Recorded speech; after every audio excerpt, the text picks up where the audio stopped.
طبعا يا جماعة صحيت اليوم على الخبر هذا وقلت لا لا لازم أتكلم.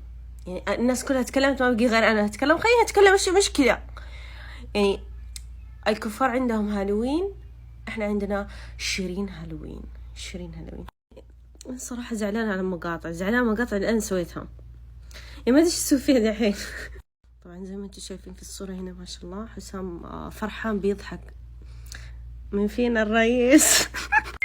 يا حرام الشيخ المسكين، تحسوه جايبينه غصب كذا، بس يعني قلك ايش اسوي، خلاص انا شيخ يلا امشي معاهم. طبعا عندنا هنا شيرين توبي، ما بتوب كافي ما بخاف.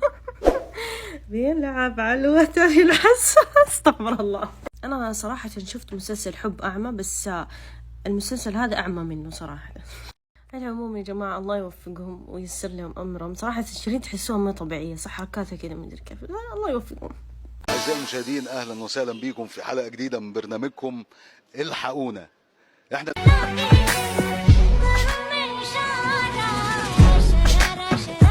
الله يخرب بيتك، أكتر ما هو خروب. الله يخرب بيتك.